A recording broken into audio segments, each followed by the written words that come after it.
হাসিনার পদত্যাগের এক দফা ঘোষণার দিন আজ। গুলির পরোয়া না করে কেন্দ্রীয় শহীদ মিনারে জড়ো হন ছাত্র জনতা। প্রতিরোধের হুমকিও দেয় স্বৈরাচার শাসক।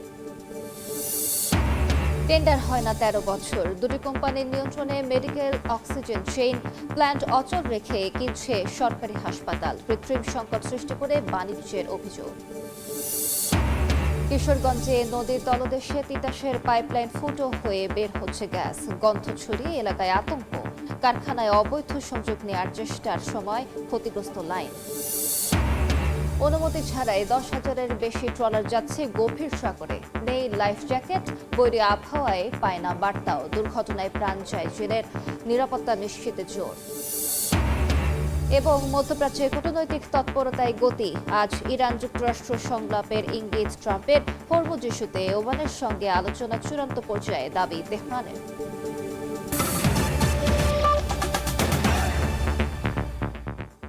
সময় সংবাদের সঙ্গে আছি আমি আলিশা ইসলাম। শুরুতেই জুলাইয়ের দিনলিপি।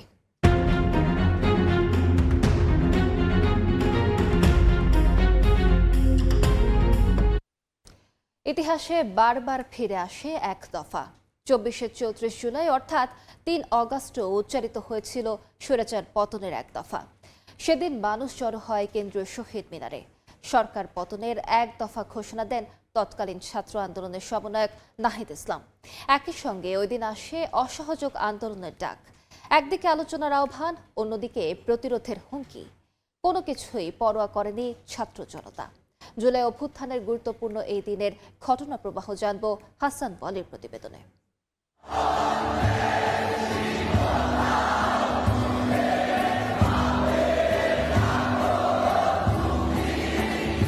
24-এর ক্যালেন্ডার জুড়ে তখনও চলছিল রক্তিম জুলাইয়ের দিন গণনা। 34 জুলাই কি কারফিউ, কি বন্দুকের গুলি, কিছুই পরোয়া না করা তরুণ প্রজন্ম সেদিন গোটা দেশকে সঙ্গে নিয়ে এসে দাঁড়ায় শ্রদ্ধার মিনারে।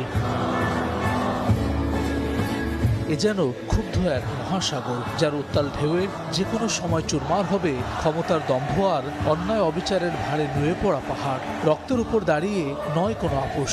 সেদিন এই এক স্লোগানে উত্তাল গোটা ভূখণ্ড। রক্তাক্ত শহরে সেদিন মৃত্যু ভয় উপেক্ষা করে লাল সবুজ পতাকা হাতে, মাথায় কিংবা বুকে ধারণ করে জনতার স্রোত এসে মেশে কেন্দ্রীয় শহীদ মিনারে। সরকার পতনের এক দফা ঘোষণা করা হয় কেন্দ্রীয় শহীদ মিনারের এই বিশাল জনসমুদ্র থেকে।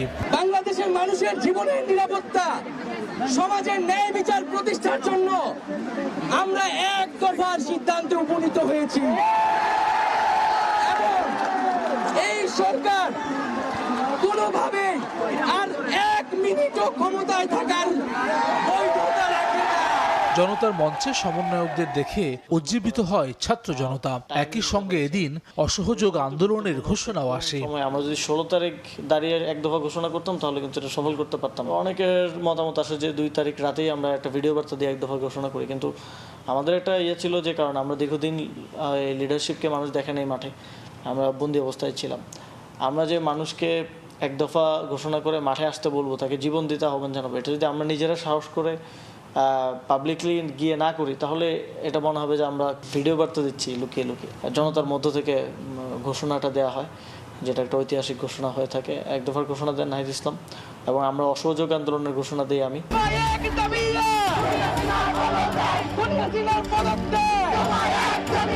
এতক্ষণের পরও শাসকের তরফ থেকে আলোচনার আহ্বান আসে এদিন, সঙ্গে আসে প্রতিরোধের হুমকিও। গণভবনের দরজা খোলা, যথাযথ তদন্ত করে তাদের বিচার হবে। তবে রাজপথ ছাড়েনি ছাত্র জনতা, বরং সংগঠিত হতে থাকে সরকার পতনের লক্ষ্য নিয়ে। আগস্টের প্রথম দিকে তো এক দফা নিয়ে আলাপ আলোচনা চলমান ছিল। এর মধ্যে আপনি জানেন 3 তারিখে শহীদ মিনারে প্রোগ্রাম হয়েছিল। আমাদের সংগঠন থেকে আমরা একজন সেখানে প্রতিনিধিত্ব করেছিলাম। জুলাই গণ অভ্যুত্থানের সবথেকে বড় সফলতা হচ্ছে একটি জনগণের সরকার প্রতিষ্ঠা করতে আমরা পেরেছি। আমি মনে করি বাংলাদেশ এখন একটি জনগণের সরকারে চলছে এবং ইতিমধ্যে এখনকার বর্তমান সরকার ঘোষণা দিয়েছে যে গুম খুনের কোনো সংস্কৃতি বাংলাদেশে ফিরবে না। একদিকে জনতার উত্তাল সমুদ্র, অন্যদিকে হামলা, ভাঙচুর, সংঘর্ষ। একদিকে আলোচনার জন্য আহ্বান, অন্যদিকে বন্দুকের তেজ। এদিনও শহীদ হন অনেক মানুষ। যে শহীদ মিনার শেখায় মাথা নোয়াবার নয়, ঠিক সেখানে দাঁড়িয়েই ঘোষিত হয় স্বৈরাচার পতনের এক দফা। 24-এর দীর্ঘতম জুলাইয়ের এই দিনে গোটা বাংলাদেশ একসঙ্গে স্পষ্ট জানিয়ে দেয় স্বৈরশাসকের পতন ছাড়া আর কোনো পথ খোলা নেই। সেই সঙ্গে শুরু হয় রক্তিম জুলাই শেষ হওয়ার চূড়ান্ত কাউন্টডাউন। হাসান ওয়ালি, সময় সংবাদ, ঢাকা। 13 বছর ধরে টেন্ডার না হওয়ায় দুটি কোম্পানির নিয়ন্ত্রণে দেশের মেডিকেল অক্সিজেন চেইন। শত কোটি টাকার মেশিন অচল ফেলে রেখে বেসরকারি 2 কোম্পানি থেকে মাসে কোটি টাকার অক্সিজেন কিনছে সরকারি হাসপাতালগুলো। বিশেষজ্ঞরা বলছেন, সরকারি প্ল্যান্ট বন্ধ থাকলেই লাভবান হয় বেসরকারি কোম্পানি। কৃত্রিম সংকট সৃষ্টি করেই চলে অক্সিজেন বাণিজ্য। সোহেল কুরেশির ক্যামেরায় নাইম হাসানের অনুসন্ধানের আজ থাকছে শেষ পর্ব। এটি একটি সরকারি অক্সিজেন। এটি কোনো প্ল্যান্ট নাকি বাসা সেটা দেখে বোঝার উপায় নেই, কারণ এই প্ল্যান্টকে নিজের বাড়ি বানিয়ে ব্যবহার করছেন জাতীয় অর্থোপেডিক হাসপাতালের এক কর্মচারী। বাইরে থেকে দরজায় তালা ঝুলিয়ে ভেতরেই সংসার পেতেছেন জসিম। সময় টেলিভিশনের লোকজন আসছিল স্যার, আমি যেখানে থাকি স্যার অক্সিজেন প্ল্যান্টের যেটা আমি যদি দেখতে চান অসুবিধা না, কিন্তু ক্যামেরা একটু বন্ধ করে দেখতাম। প্ল্যান্টের ভেতরে প্রবেশ করতেই দেখা মিলল বিছানা বালিশ সহ একাধিক মানুষের আবাসস্থল। অকপটেই স্বীকার করলেন ইচ্ছে করেই বন্ধ রাখা হয় সরকারি এই অক্সিজেন প্ল্যান্ট মেশিন। 500 উৎপাদন ক্ষমতা, আর ওনার হলো আমাদের লাগে হলো প্রায় 600 বা 800 এরকম। 1 মিনিটে এখন কি কারণে এটা চালান না চালাই, সপ্তাহে 1 দিন 2 দিন করে চালাইতে বলছে স্যার, বলছে 2 দিন চলাবার তুমি। যে 2 দিন আমি চালাই সেই 2 দিন ওইটাকে আমি স্টপ করে রাখি, লিকুইডটা ইউজ করি। প্রত্যেকদিন চালান না কেন? প্রত্যেকদিন চলাইলে আসলে আমার তো ঘাটতি তো ওরকম না, আমার তো লিকুইড আছে। সময়ের অনুসন্ধান বলছে 241 কোটি টাকা ব্যয়ে নির্মিত দেশের 99টি অক্সিজেন প্ল্যান্টের 70টি এখন অচল হয়ে পড়ে আছে। কর্মকর্তা কর্মচারীদের যোগসাজশে বছরের পর বছর বন্ধ এই প্ল্যান্টগুলো। কোয়ালিটি একই রকমের হলে তো মানে হাসপাতাল চলার কথা, তাহলে তো এই ভাইয়ের কোশ্চেন তো যুক্তি। সচল আছে কিন্তু আমাদের রানিং নাই আর কি। এমনি চালাইছিলাম আমরা, রানিং আছে কিন্তু আমরা এটা দিয়ে মানে দেই না, কারণ এটা তো আমাদের এখন দেখা গেল লিকুইড আমরা লিন্ডারটা দিচ্ছি। বছরে প্রায় 8 কোটি টাকার অক্সিজেন বাইরে থেকে কিনতে হয় ঢাকা মেডিকেল কলেজ হাসপাতালকে। বাকি সরকারি হাসপাতালগুলোর এই খরচ বছরে 4 থেকে 5 কোটি টাকা। ওয়ার্ল্ডে এত ভালো রিপোর্ট এদের, এই জেনারেটরগুলা নষ্ট হওয়ায় রাখা হয়েছে এতদিন ধরে চলতো, তাহলে তো সরকারি এতগুলো টাকা বেঁচে যেত। আদালতের এক মামলার বদৌলতে 13 বছর ধরে বন্ধ মেডিকেল অক্সিজেন টেন্ডার, যার সুযোগে 2 কোম্পানির নিয়ন্ত্রণে দেশের সরকারি মেডিকেলের অক্সিজেন চেইন। মামলার কারণে হচ্ছে টেন্ডার প্রক্রিয়ার প্রতি স্থগিত রয়েছে। 20 সালের পরে আর কোনো শুনানি হয় না। তারাও চাচ্ছে যে মামলার কোনো নিষ্পত্তি না আসুক, তাই আর কেউ ঢুকতে পারতেছে না। কেন সিএমএসডি হাইকোর্টে গেল না, আপিল করলো না? সেন্ট্রালিস্ট ওই হাসপাতালগুলোর রিকোয়েশনটা সিএমএসডি তখন এই 2টা সাপ্লায়ারকে দেয় যে তুমি এখানে মাল দাও, তুমি এখানে মাল দাও। কেন্দ্রীয় ঔষধাগার বলছে ভয়ে নতুন করে টেন্ডার আহ্বান করছে না কেউ।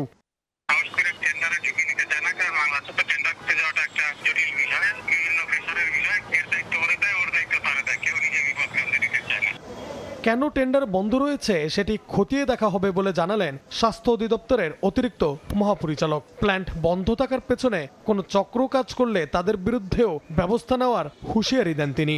2টা কোম্পানি সম্ভবত টোটাল লিকুইড অক্সিজেনটা সাপ্লাই দেয়, তো সেটা কেন? অক্সিজেন ওপেন টেন্ডারের মাধ্যমে যদি কেনা যায়, তাহলে যদি সরকারের অর্থনৈতিক সাশ্রয় হয়, তাহলে আমি তো মনে করি ডেফিনেটলি সরকার এই পথেই হাঁটবে। বিশেষজ্ঞরা বলছেন সরকারি প্ল্যান্ট বন্ধ থাকলেই বেশি লাভবান হয় বেসরকারি কোম্পানি। কৃত্রিম সংকট সৃষ্টি করেই চলে অক্সিজেন বাণিজ্য। এগুলো বন্ধ করে রাখলে ডেফিনেটলি যেখান থেকে আমাকে অক্সিজেন আনতে হবে তারা লাভবান হবে। এই সিন্ডিকেশনটা কারা, যে আমার জিনিস যেটা আছে সেটাকে তৈরি না করে বাইরে থেকে করছে, এবং সেই জায়গাটাতে আমার মনে হয় সরকারের হাত দেওয়া উচিত। সরকারি এই প্ল্যানগুলো সচল থাকলে বেঁচে যেত সরকারের কোটি টাকার অর্থ অপচয়। অক্সিজেনের অভাবে যেন কারো মৃত্যু না হয় সেটা নিশ্চিত করতেই বসানো হয়েছিল এই প্ল্যানগুলো, কিন্তু বছরের পর বছর অচল হয়ে পড়ে থাকায় একদিকে যেমন বেড়েছে সরকারি খরচ, অন্যদিকে অপচয় হচ্ছে জনগণের শত কোটি টাকার বিনিয়োগ। প্রশ্ন হচ্ছে এই প্ল্যানগুলো আর কবে সচল হবে? অচল হয়ে পড়ে থাকার দায়ভারই বা কে নেবে? নাইম হাসান, সময় সংবাদ, ঢাকা। রাজধানী সহ দেশের বিভিন্ন জায়গায় এখনো কাটেনি গ্যাসের সংকট। বিস্তারিত জানাতে রাজধানীর মগবাজার থেকে যোগ দিচ্ছেন সহকর্মী মানিক মোহাম্মদ ওমর এবং চট্টগ্রাম থেকে যোগ দিচ্ছেন পার্থপ্রতিম বিশ্বাস। শুরুতে যাচ্ছি ওমরের কাছে। ওমর। গ্যাস সংকট চরমে পৌঁছেছে, ঘন্টার পর ঘন্টা লাইনে দাঁড়িয়েও চাহিদা মতো গ্যাস নিতে পারছেন না চালকরা।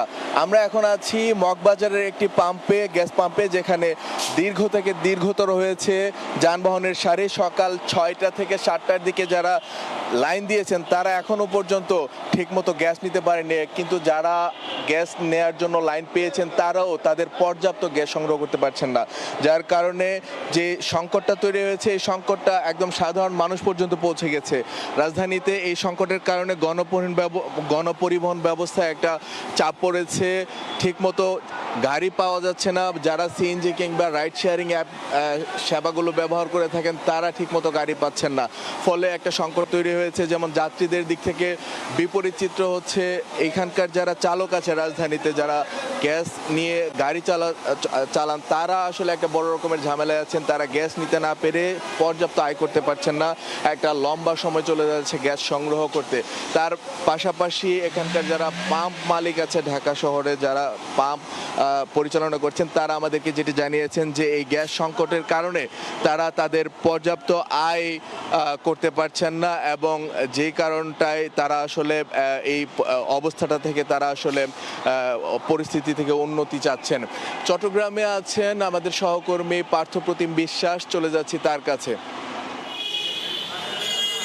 সকাল থেকেই নগর জুড়ে তীব্র গ্যাস সংকটের সৃষ্টি হয়েছে। আমরা দেখেছি নগরীর বিভিন্ন এলাকার বাসাবাড়ি থেকে শুরু করে নগরীর যে সিএনজি স্টেশনগুলো আছে সেসব জায়গায় গ্যাস নেই বললেই চলে, এবং সাধারণ মানুষের যে ভোগান্তি সেটি কিন্তু আসলে বলার মতো নয়। এবং আমরা দেখছি, আমরা এখন আছি নগরীর কদমতলী এলাকায়, এবং এখানে এই যে সিএনজি স্টেশনে আপনারা দেখতে পাচ্ছেন গ্যাস দেওয়া কিন্তু বন্ধ রয়েছে। গতকাল রাত 2টায় এখানে গ্যাস এসেছিল, এবং তার মাধ্যমে সকাল 8টা পর্যন্ত সিএনজি অটোরিকশাগুলোকে গ্যাস দেওয়া হয়েছে। এবং এই মুহূর্তে যারা এখানে দাঁড়িয়ে আছেন প্রায় কয়েক কিলোমিটার পর্যন্ত আমরা দেখেছি এই গাড়িগুলো দাঁড়িয়ে আছে লাইন ধরে গ্যাসের জন্য, এবং কয়েক ঘন্টা ধরে দাঁড়িয়ে আছেন। এবং গতকাল যেটি আমরা দেখেছিলাম অনেকে 8 থেকে 9 ঘন্টা 10 ঘন্টা দাঁড়িয়েও কিন্তু গ্যাস পাচ্ছে না। আসলে সাধারণ মানুষের যে ভোগান্তি, বন্দরনগরী চট্টগ্রামের মানুষের যে ভোগান্তি সেটি কিন্তু কোনোভাবেই বলে বোঝানোর মতো নয়। এবং যদি বাসাবাড়ির কথা বলি, আজকে সকাল থেকেই নগরীর পাত্তাইশ এলাকা, জামাল খান, হ্যামশার লেন, আগ্রাবাদ সহ বিভিন্ন জায়গায় আমরা দেখেছি আসলে তীব্র গ্যাস সংকটের সৃষ্টি হয়েছে। এবং গ্যাসের কারণে আমরা দেখেছি গ্যাস না পেয়ে যেগুলো গ্যাস চালিত গাড়ি রয়েছে সেগুলো যেমন বন্ধ রয়েছে, তেমনি সাধারণ মানুষেরও চরম ভোগান্তিতে পড়েছে। তীব্র গ্যাস সংকটে অনেকেই আসলে রান্নার গ্যাস না থাকায় রেস্তোরাঁর খাবারের উপর নির্ভর করতে হচ্ছে বাসিন্দাদের। আসলে কর্ণফুলী গ্যাস ডিস্ট্রিবিউশন কর্তৃপক্ষ থেকে আমরা যেটি জেনেছি, গত 21শে জুলাই মহেশখালীতে এক্সিলারেট এনার্জির ভাসমান এলএনজির টার্মিনালে আগুন লাগার পর থেকেই সংকট শুরু হয়, এবং এই ঘটনার পর গ্যাসের চাপ কমে যাওয়ায় জাতীয় গ্রিডের সরবরাহ আসলে ব্যাপকভাবে কিন্তু ব্যাহত হচ্ছে।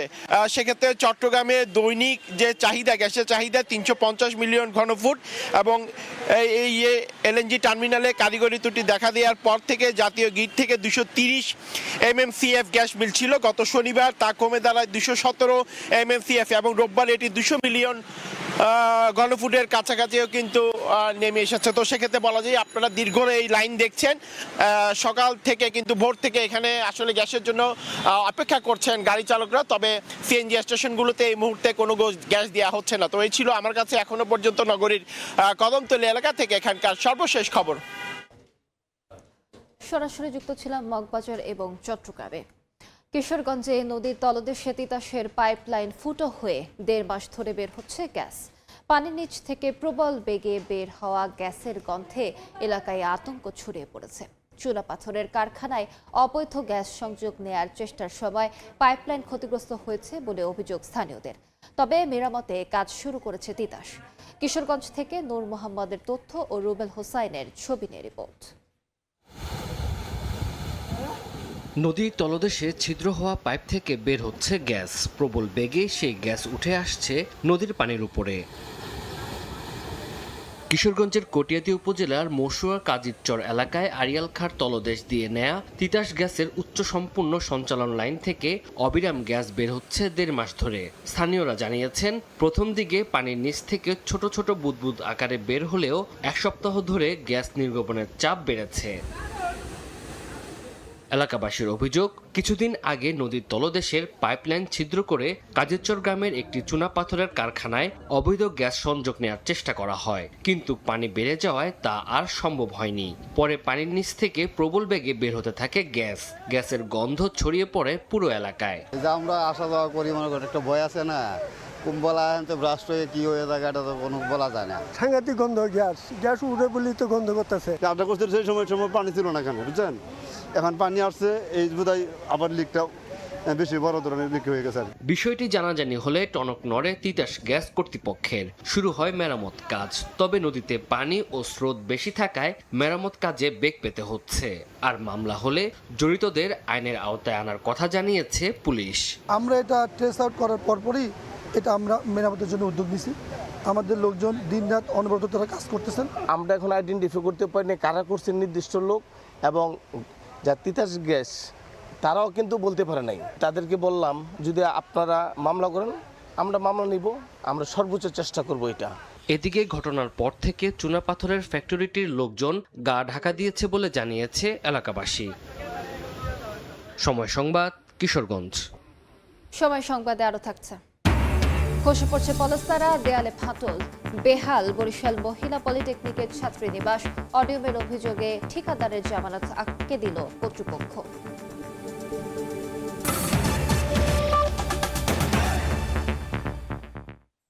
বরিশালে ডেঙ্গুর প্রকোপ, চলতি বছর মারা গেছেন 7 জন, আক্রান্তের সংখ্যা ছাড়িয়েছে 4000। হাসপাতালে শয্যা সংকটে মেঝেতেই ঠাঁই হচ্ছে রোগীদের। মশক নিধন কার্যক্রম নিয়ে ক্ষোভ ভুক্তভোগীদের। তবে স্বাস্থ্য বিভাগ বলছে বর্ষায় মশার প্রজনন বাড়লেও পরিস্থিতি নিয়ন্ত্রণে কাজ চলছে। আর দিনে 2 বার ওষুধ ছিটানো সহ সব ধরনের প্রস্তুতির কথা জানিয়েছে সিটি কর্পোরেশন। সুমন হাসানের ক্যামেরায় অপূর্ব রিপোর্ট। হাত উঁচিয়ে ধরে রাখা স্যালাইন ব্যাগটি যেন এখন পুরো বরিশালের অসহায়ত্বের নতুন ছবি। ছোট এডিসের সামান্য এক কামড়ে যে কতটা বিধ্বংসী হতে পারে শেরেবাংলা মেডিকেলের গাদাগাদি ফ্লোর আর স্বজনদের দিশেহারা চোখগুলোই তার সবচেয়ে বড় প্রমাণ। প্রতিনিয়ত ডেঙ্গু আক্রান্ত রোগীর চাপে হিমশিম অবস্থা বিভাগের প্রধান চিকিৎসা কেন্দ্রটির। শুধু বরিশাল জেলাই নয়, ঝালকাঠি, পিরোজপুর ও বরগুনার প্রত্যন্ত অঞ্চল থেকেও প্রতিদিন এখানে ভিড় করছেন শত শত রোগী। বেড খালি না থাকায় ঠাঁই হচ্ছে মেঝেতেই। অভিযোগ উঠেছে মশক নিধন কার্যক্রম আটকে আছে শহরাঞ্চলে, উপেক্ষিত থেকে যাচ্ছে গ্রামগুলোতেও। ডেঙ্গু হয়েছিল, বাসায় ছিল, তখন প্রথম তো বুঝি নাই, পরে বাসায় টেস্ট করছি, তখন ডেঙ্গুতে পজিটিভ আসছে। ওর বাসায় সদস্য 3 জন, 3 জনই ডেঙ্গুতে আক্রান্ত। ওরা আম্মা আর দাদি গ্রামের চিকিৎসা নিয়েছে, আর ওকে ঝালকাঠি থেকে বরিশাল শেরেবাংলা ট্রান্সফার করা হয়েছে। ঝালকাঠি সদরের কাবাইনে কখনো আমি এই মশক নিদান, ডেঙ্গু নিদানের কোনো উদ্যোগ দেখিনি। শহরেই এটা গ্রামে কত পরিমাণ মশা তা তো বুঝিনি। আমাকে এলাকায় কোনো মশা মারার কোনো ওষুধপত্র কেউ কিছু দেয় না। স্বাস্থ্য অধিদপ্তরের তথ্য মতে চলতি বছরে বিভাগে মোট ডেঙ্গু আক্রান্তের সংখ্যা ছাড়িয়েছে, মারা গেছেন 7 জন। যদিও দফতরটি জানিয়েছে বর্ষা মৌসুমের কারণে মশার প্রজনন বাড়ায় আক্রান্তের সংখ্যাও বাড়ছে। সকলের সহযোগিতায় আমরা এই ডেঙ্গু এবং হাম থেকে কীভাবে উত্তরণ করতে পারি সে ব্যাপারে প্রয়োজনীয় ব্যবস্থা নেওয়ার জন্য আমি সবার সাথে যোগাযোগ রাখছি এবং এই ব্যাপারে উদ্যোগ নিচ্ছি। এদিকে দিনে 2 বার মশক নিধনের কার্যক্রম সহ ডেঙ্গু মশা নিধনে সব ধরনের প্রস্তুতির কথা জানিয়েছে সিটি কর্পোরেশন। প্রশাসকও নিশ্চিত করেছেন পরিস্থিতি সামলাতে নেওয়া হয়েছে সব ধরনের ব্যবস্থা। আমরা প্রতিদিন 200 লিটার ফগিং করি এবং সকালে হ্যান্ড স্প্রে করি। আমরা বিভাগীয় কমিশনার, পুলিশ কমিশনার এবং সুশীল সমাজ সকলকে নিয়ে সচেতনতামূলক বিশাল র্যালি করেছি। ইনশাআল্লাহ আমরা বরিশালকে ডেঙ্গু মুক্ত একটি পরিচ্ছন্ন শহর রাখব এবং আমরা কিন্তু এই ডেঙ্গু ব্যাপারে আমরা প্রতিটি স্কুল কলেজে, বরিশাল সিটির অন্তর্ভুক্ত প্রায় 200 স্কুল কলেজে আমরা বাচ্চাদেরকে সচেতনতার জন্য সেই স্কুলকে আমরা চিঠি দিয়েছি। সিটি কর্পোরেশনের তথ্য বলছে বিগত 1 বছরে 37,000-এর বেশি ও শুধু জুলাই মাসেই 3,000 লিটার কীটনাশক ছিটানো হলেও মশার উপদ্রব না কমায় বাস্তব সুফল নিয়ে প্রশ্ন থেকেই যাচ্ছে দক্ষিণ অঞ্চলে। অপূর্ব অপু, সময় সংবাদ, বরিশাল। গভীর সমুদ্রে মাছ ধরার নেই অনুমতি। ফিটনেস না থাকলেও বছরের পর বছর শত শত ট্রলার ছুটে যাচ্ছে বঙ্গোপসাগরে। অধিকাংশ ট্রলারে নেই লাইফ জ্যাকেট, লাইফ বয় কিংবা জরুরি যোগাযোগ ব্যবস্থা, অনেক ক্ষেত্রে পৌঁছায় না আবহাওয়ার সতর্কতা বার্তা। একের পর এক দুর্ঘটনায় প্রাণ হারাচ্ছেন জেলেরা, তবুও থামছে না এই ঝুঁকিপূর্ণ সমুদ্রযাত্রা। বিস্তারিত শিকদার জাবির হোসেনের রিপোর্টে, ক্যামেরায় ছিলেন তৌকিব পেদা। জীবিকার তাগিদে প্রতিদিন বঙ্গোপসাগরের উত্তাল ঢেউ পেরিয়ে গভীর সমুদ্রে ছুটে যায় শত শত মাছ ধরার ট্রলার, কিন্তু এসব ট্রলারের বড় অংশেরই নেই ফিটনেস, নেই গভীর সমুদ্রে মাছ ধরার বৈধ লাইসেন্সও। বছরের পর বছর এভাবেই চলছে ঝুঁকিপূর্ণ সমুদ্রযাত্রা। শুধু লাইসেন্স ও ফিটনেসের অভাবই নয়, নিরাপত্তা ব্যবস্থার চিত্র উদ্বেগজনক। মাঝারি আকারের অনেক ট্রলারই চলে যাচ্ছে গভীর সমুদ্রে। অধিকাংশ ট্রলারে নেই পর্যাপ্ত লাইফ জ্যাকেট, লাইফ বয়া, জরুরি উদ্ধার সরঞ্জাম কিংবা আধুনিক যোগাযোগ ব্যবস্থা। বৈরী আবহাওয়া বা দুর্ঘটনার মুখে পড়লে জেলেদের জীবন রক্ষার সুযোগও থাকে না। এই বছরে গেল আগের বন্যাটায় বেমালা বোট ক্ষয়ক্ষতি হয়েছে, মানুষজনও ক্ষয়ক্ষতি হয়েছে। বোটগুলো গেলে হঠাৎ মারি পড়ে, কোনো সিঙ্গেল পাওয়া যায় না। এইটা বুঝি যখনই লাহার অনেক বাড়ে তখন আমরা মনে করি যে আবহাওয়া খারাপ হয়েছে। প্রায় ঝড় কিংবা দুর্যোগের ঘটনার শিকার হচ্ছে মাছ ধরার ট্রলার। গত এক মাসই বঙ্গোপসাগরে ঝড়ের কবলে পড়ে ডুবে গেছে অন্তত 10টি মাছ ধরার ট্রলার। এতে 50 জনের বেশি জেলে নিখোঁজ হন। অনেকেই দিনের পর দিন সাগরে ভেসে থেকে অলৌকিকভাবে প্রাণে ফিরলেও এখনো নিখোঁজ রয়েছেন কয়েকজন। গত 7 জুলাই এবং 15 জুলাই কুয়াকাটা সমুদ্র সৈকতে ভেসে আসে 2 জেলের মরদেহ। প্রতি বছরই এভাবে ট্রলার ডুবির ঘটনায় বহু জেলে নিখোঁজ হন। তাদের অনেকেরই আর কোনো খোঁজ মেলে না। জেলেদের অভিযোগ, অধিক লাভের আশায় অনেক ট্রলার মালিক নির্ধারিত সীমার বাইরেও মাছ ধরতে পাঠান ট্রলার, কিন্তু সেই ঝুঁকির পুরো বোঝা বহন করতে হয় জেলেদেরই। নিরাপত্তা সরঞ্জাম নিশ্চিত না করেই তাদের পাঠানো হয় গভীর সমুদ্রে। নিয়মিত তদারকির অভাবে বছরের পর বছর চলতে থাকে এসব অনিয়ম। আসমান অবস্থায় আমরা থাকি, এরকম কিছু দেয় না কোম্পানিরা। আমারও কোনো জ্যাকেট নাই, কোনো কিছু নাই। সিঙ্গেল উঠলে আমরা ওই অনুভব করে, বাতাস উঠলে অনুভব করে আমরা আয়াবত্ত হয়। সমুদ্রের জেলেদের প্রাণহানির ঝুঁকি কমাতে আধুনিক নৌ নিরাপত্তা ব্যবস্থা, স্যাটেলাইট ভিত্তিক যোগাযোগ এবং আবহাওয়ার সতর্ক বার্তা দ্রুত পৌঁছে দেওয়ার কার্যকর ব্যবস্থা গ্রহণ করা জরুরি বলে মনে করছেন বিশেষজ্ঞরা। এই জন্য সরকারের উচিত হলো এদেরকে পর্যাপ্ত নৌ নিরাপত্তা ব্যবস্থার আওতায় নিয়ে আসা, পর্যাপ্ত সরঞ্জাম দেওয়া এবং পাশাপাশি রেজিস্ট্রেশনের মাধ্যমে নিয়ে আসলে। মৎস্য বিভাগ বলছে 10 থেকে 40 মিটার গভীরতার সামুদ্রিক এলাকায় মাছ শিকারের জন্য জেলে ট্রলার পরিচালনার নির্দেশনা রয়েছে। নিরাপত্তা নিশ্চিত করতে নিয়মিত নজরদারি এবং প্রয়োজনীয় পদক্ষেপ নেওয়া হচ্ছে বলেও দাবি তাদের। যারা আমাদের মাছ ধরার অনুমতিপত্র ব্যতি রেখে মাছ ধরতে যায় তাদের বিরুদ্ধে আমাদের অভিযান অব্যাহত আছে এবং আমরা তাদেরকে আইনের আওতায় আনছি, সেই সাথে তাদেরকে এই অনুমতিপত্র প্রদানের আওতায় নিয়ে আসছে। মৎস্য বিভাগের তথ্য অনুযায়ী জেলায় মাত্র 1000 জেলে ট্রলারের সমুদ্রে মাছ ধরার অনুমতিপত্র রয়েছে, অথচ বাস্তবে 10,000-এর বেশি ট্রলার সমুদ্রে যাচ্ছে। বিরাট এই জনগোষ্ঠীর জীবনের নিরাপত্তায় আজও নেওয়া হয়নি কার্যকর কোনো ব্যবস্থা। শিকদার জাবির হোসেন, সময় সংবাদ, পটুয়াখালী। সময় সংবাদে আরও থাকছে। পটুয়াখালীতে পায়রা নদীর ভাঙনে প্রতিদিনই বিলীন হচ্ছে বসত ভিটা, ফসলি জমি। নিঃস্ব বহু পরিবার, দ্রুত বাঁধ মেরামতের আশ্বাস। বরিশালে মাত্র 2 বছর আগে হস্তান্তর করা মহিলা পলিটেকনিকের ছাত্রীনিবাসে দেখা দিয়েছে ফাটল। একাডেমিক ভবনে খসে পড়ছে পলেস্তারা। প্রকৌশলীরা একে নকশাগত ত্রুটি বললেও মেয়াদের দোহাই দিচ্ছে ঠিকাদার। অনিয়মের অভিযোগে ঠিকাদারের জামানত আটকে দেয়া হয়েছে বলে জানিয়েছেন নির্বাহী প্রকৌশলী। সুজয় দাসের তোলা ছবিতে বিস্তারিত মেহেদী হাসান বাপ্পির প্রতিবেদনে। দেয়ালে বিশাল ফাটল আর খসে পড়েছে পলেস্তারা। এটি নির্মাণাধীন বরিশাল মহিলা পলিটেকনিক ইনস্টিটিউটের ছাত্রীনিবাসের রান্নাঘর আর মূল একাডেমিক ভবন।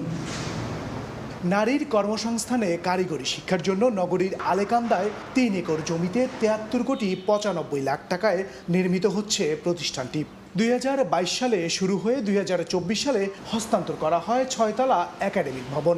4 তলা ছাত্রীনিবাসের অগ্রগতি কাগজে কলমে শতভাগ দেখানো হলেও হস্তান্তরের 2 বছরের মাথায় রান্নাঘর ও মূল ভবনে ফাটল এবং একাডেমিক ভবনের পলেস্তারা খসে পড়েছে। সংশ্লিষ্টদের মতে মূল ভবনের সঙ্গে ব্রিক স্ট্রাকচারের অপরিকল্পিত সংযোগের কারণেই এই ধস।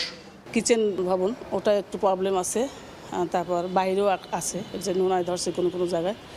তো এগুলো নিয়ে আমি ওনাদেরকেও দেখিয়েছি, ওনারা বলেছেন যে এগুলো আমরা ঠিক করে দেবো। সয়েলের অসমবসন হয়েছে।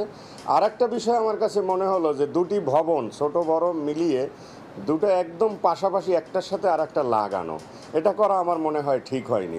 একটা ভবনের ত্রুটি আর একটা ভবনকে এফেক্ট করছে এখানে। ঠিকাদারি প্রতিষ্ঠানের দাবি 2 বছর আগেই ভবন হস্তান্তর করায় বর্তমান ক্ষতির দায়ভার তাদের নয়। তদারকি বাড়ানোর দাবি নাগরিক সমাজের।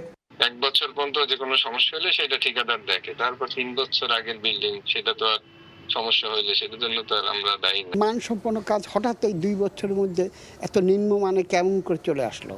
তো কাজেই এর সুষ্ঠু তদন্ত আমরা চাচ্ছি। যদিও অনিয়মের অভিযোগে ঠিকাদারের জামানত আটকে দেয়া হয়েছে দাবি করে ব্যবস্থা নেওয়ার আশ্বাস নির্বাহী প্রকৌশলীর। এটা হচ্ছে সংশ্লিষ্ট ঠিকাদার এখনো চূড়ান্ত জামানত সে নেয় নাই, সেই কাজটা আবার নতুন করে তারপরে হস্তান্তর করে দেন সে জামানতটা নেবে। শিক্ষা প্রকৌশল অধিদপ্তরের তথ্য মতে বিশাল এই ক্যাম্পাসে এখনও 5টি ভবনের নির্মাণ কাজ চলমান রয়েছে। মেহেদি হাসান বাপ্পি, সময় সংবাদ, বরিশাল। পটুয়াখালীর মির্জাগঞ্জের পায়রা নদীর ভাঙনে প্রতিদিনে বিলীন হচ্ছে ফসলি জমি, ঘরবাড়ি সহ বিভিন্ন স্থাপনা। শেষ সম্বল হারিয়ে নিঃস্ব বহু পরিবার। ভাঙন রোধে জিও ব্যাগ ফেলার পাশাপাশি বাঁধ মেরামতের আশ্বাস পানি উন্নয়ন বোর্ডের। সুজন দামের ছবি এবং মোহাম্মদ মনির হোসেন বাদলের তথ্য নিয়ে রিপোর্ট।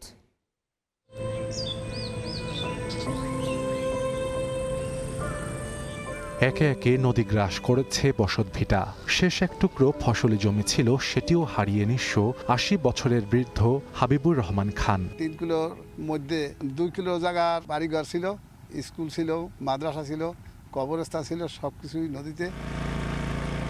ভাঙনের তীব্রতায় বিলীন হয়ে গেছে পটুয়াখালীর মির্জাগঞ্জের পিঁপড়াখালী ও তার আশপাশের এলাকার 1/2 শতাধিক বসতভিটা ও ফসলি জমি। পাকা মসজিদটিও এখন ভাঙনের মুখে। রক্ষায় পানি উন্নয়ন বোর্ড জিও ব্যাগ ফেললেও ভাঙনের তীব্রতায় কাজে আসছে না। ভাঙনের মুখে পড়েছে উপজেলার কাকডাবনিয়া লঞ্চঘাট এলাকাও।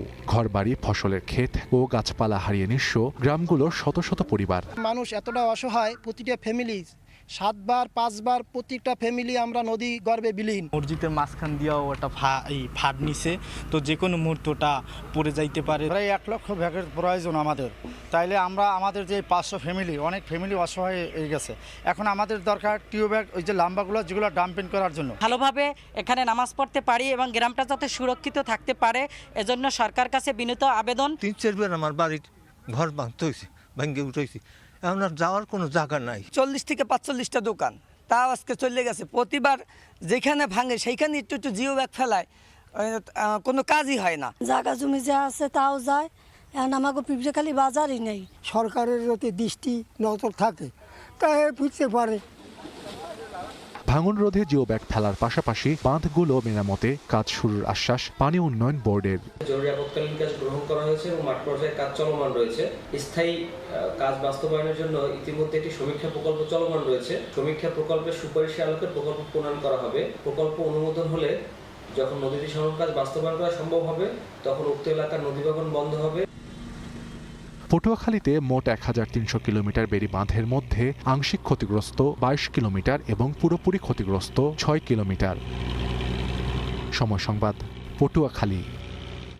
দেখছেন সময় সংবাদ, সঙ্গে থাকুন। দেখছেন সময় সংবাদ। কুষ্টিয়ায় পদ্মা ও গড়াই নদীর 28টি পয়েন্টে দেখা দিয়েছে ভাঙন। পানি বাড়ার সঙ্গে সঙ্গে আতঙ্কিত নদী পাড়ের মানুষ। নদী ভাঙনের আরও খবর জানাতে ঘোড়ারঘাট এলাকা থেকে যুক্ত হচ্ছেন রিপোর্টার SM রাশেদ। যাচ্ছি তার কাছে। রাশেদ, কারণে কিন্তু বৃদ্ধি পেয়েছে কুষ্টিয়ার পদ্মা এবং গড়াই নদীর পানি, যার কারণে কুষ্টিয়া পদ্মা এবং গড়াইতে প্রায় 28টি পয়েন্টে দেখা দিয়েছে ভাঙন। এই ভাঙন আসলে একটা নির্দিষ্ট সময় কিন্তু এই ভাঙন কমবে বলে আমাদেরকে জানিয়েছেন পানি উন্নয়ন বোর্ড। কিন্তু ইতিমধ্যেই যে 28টি পয়েন্টে ভাঙন দেখা দিয়েছে, তার আশেপাশে বিশেষ করে পদ্মা এবং গড়াই পাড়ায় মানুষ কিন্তু আতঙ্কগ্রস্ত হয়ে পড়েছে এবং ফসলি জমি সহ তাদের বসত বাড়িও কিন্তু প্রায় হুমকির মুখে রয়েছে বলে আমাদেরকে জানিয়েছেন বিশেষ করে পদ্মা এবং গড়াই পাড়ার সাধারণ মানুষ। তবে পানি উন্নয়ন বোর্ড আমাদেরকে যেটি জানিয়েছেন যে মূলত কুষ্টিয়ার যে পদ্মা অংশে প্রায় 10 সেন্টিমিটার পানি প্রতিদিনই বৃদ্ধি পাচ্ছে এবং গড়াই অংশে প্রায় 8 সেন্টিমিটার পানি বৃদ্ধি পাচ্ছে বলে আমাদেরকে জানিয়েছেন পানি উন্নয়ন বোর্ড। তবে এই যে 28টি পয়েন্ট, সেই 28টি পয়েন্টে কিন্তু সাময়িকভাবে একটি বিশেষ করে ভাঙন প্রতিরোধের চেষ্টা চালাচ্ছে পানি উন্নয়ন বোর্ড। কারণ আসলে পানি উন্নয়ন বোর্ড আরও যেটি বলছে যে ঊর্ধ্বতন কর্তৃপক্ষের সাথে আসলে আলোচনা করেই কিন্তু তারা তাদের পরবর্তী কার্যক্রম পরিচালনা করবে বলে আমাদেরকে জানিয়েছেন। তবে ইতিমধ্যে কিন্তু খুবই সামান্য জিও ব্যাগ ফেলে এই ভাঙন প্রতিরোধের চেষ্টা করছে, যেটি আসলে এই যে 28টি পয়েন্টে সেই তুলনায় কিন্তু পানি উন্নয়নের বোর্ডের কাজ কিন্তু খুবই কম বলে আমরা দেখতে পেয়েছি এবং জানতে পেরেছি। এবং অনেক জায়গায় কিন্তু এখন পর্যন্ত কাজ শুরু করতে পারেনি পানি উন্নয়ন বোর্ড, যার কারণে কিন্তু বিশেষ করে আতঙ্কগ্রস্ত হয়ে পড়েছে কুষ্টিয়ার পদ্মা এবং গড়াই নদীর পাশে যে মানুষ যারা আছে তাদের। তো কুষ্টিয়ার গড়াইপাড় থেকে এই নদী ভাঙন নিয়ে এই ছিল আমার কাছে সর্বশেষ। সরাসরি যুক্ত ছিলাম কুষ্টিয়ায়। দেখছেন সময় সংবাদ, সঙ্গেই থাকুন। দেখছেন সময় সংবাদ। হরমুজ প্রণালী নিয়ে ইরান ও ওমানের আলোচনা চূড়ান্ত পর্যায়ে পৌঁছেছে বলে জানিয়েছে তেহরান। তবে ইরান স্পষ্ট করেছে এই সমঝোতার অর্থ হরমুজ পুরোপুরি খুলে দেয়া নয়। একই সময়ে সম্ভাব্য হুমকির বিরুদ্ধে সামরিক প্রস্তুতি জোরদারের ঘোষণা দিয়েছে ইরান। অন্যদিকে হরমুজ প্রণালীতে F-35 যুদ্ধ বিমানের টহলের ভিডিও প্রকাশ করেছে যুক্তরাষ্ট্র। হরমুজ প্রণালীকে ঘিরে নতুন সমঝোতার দ্বারপ্রান্তে ইরান ও ওমান। ইরানের পররাষ্ট্রমন্ত্রী আব্বাস আরাকচির দাবি, আলোচনা ইতিবাচক পর্যায়ে রয়েছে এবং চুক্তি চূড়ান্ত হতে আর বেশি সময় লাগবে না। মন্ত্রিসভাকে আলোচনার অগ্রগতি সম্পর্কে অভিহিত করে তিনি বলেন, দুই দেশের মধ্যে গুরুত্বপূর্ণ অগ্রগতি হয়েছে এবং সমঝোতা এখন শেষ পর্যায়ে। তবে এ বিষয়ে বিস্তারিত কিছু জানাননি আরাকচি।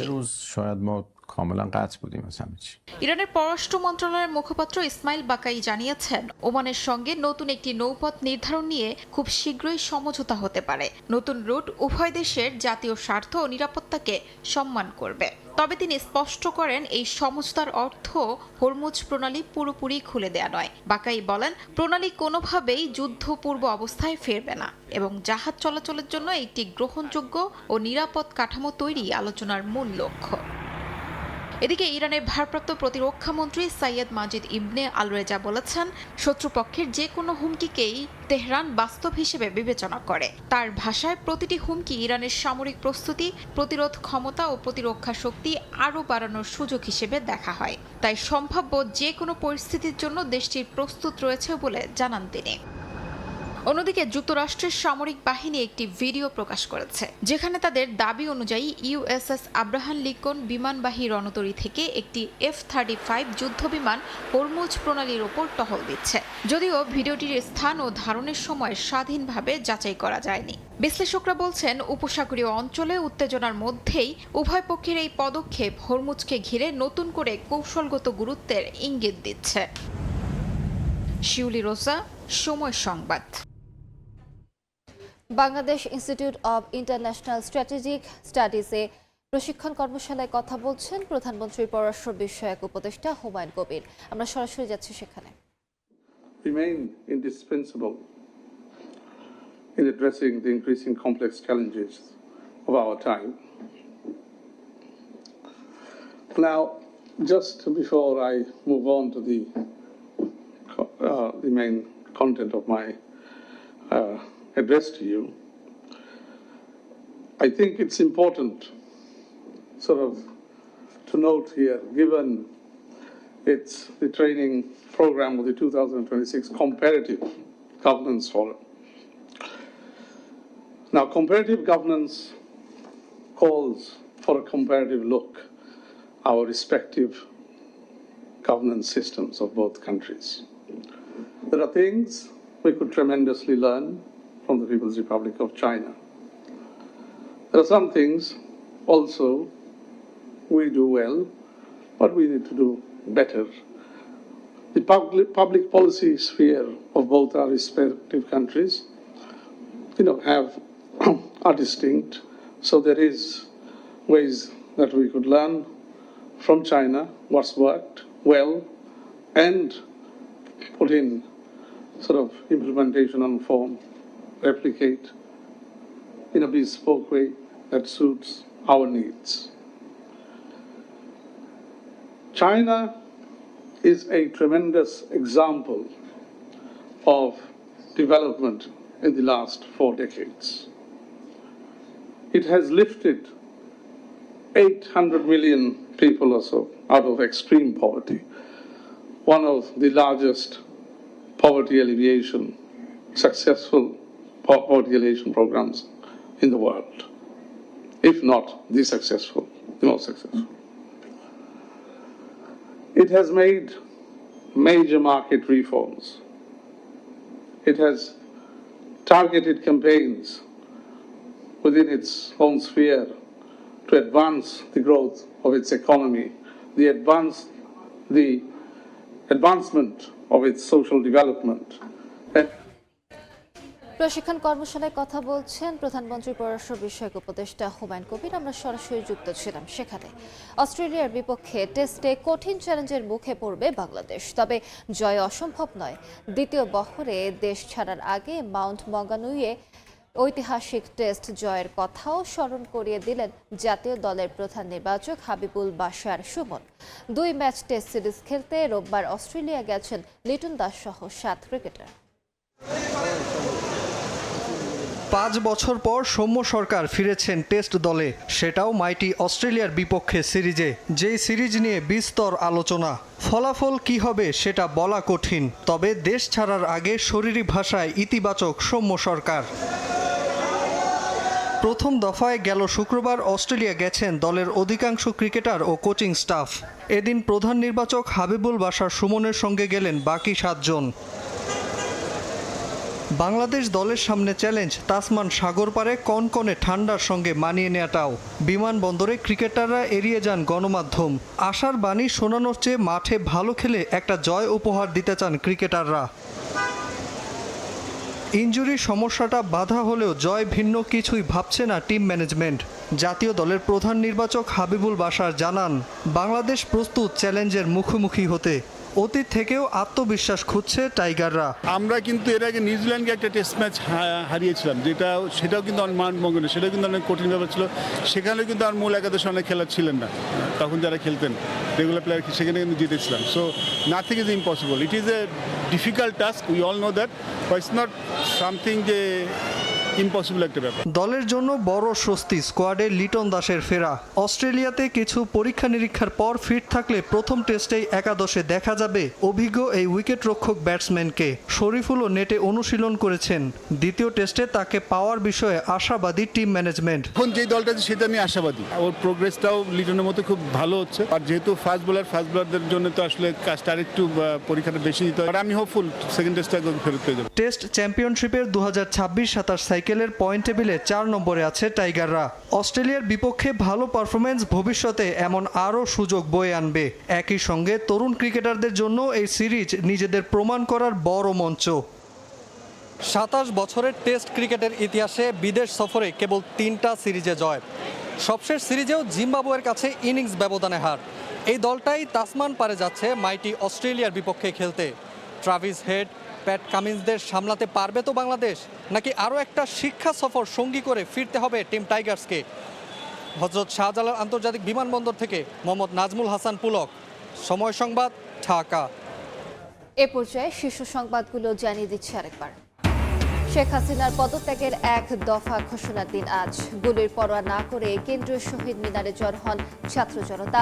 প্রতিরোধের হুমকিও দেয় স্বৈরাচার শাসক। টেন্ডার হয় না 13 বছর। 2টি কোম্পানির নিয়ন্ত্রণে মেডিকেল অক্সিজেন চেইন। প্ল্যান্ট অচল রেখে কিনছে সরকারি হাসপাতাল। কৃত্রিম সংকট সৃষ্টি করে বাণিজ্যের অভিযোগ। এবং কিশোরগঞ্জে নদীর তলদেশে তিতাসের পাইপলাইন ফুটো হয়ে বের হচ্ছে গ্যাস। গন্ধ ছড়িয়ে এলাকায় আতঙ্ক।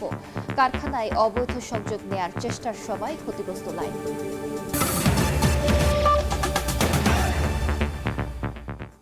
এই ছিল সময় সংবাদে। এরপরে সময় বাণিজ্য নিয়ে সঙ্গে থাকবেন কাজল আব্দুল্লাহ। ধন্যবাদ আলিশা। এই সময় বাণিজ্য নিয়ে আসছে কিছুক্ষণ পরে, সঙ্গে থাকুন সময়ের।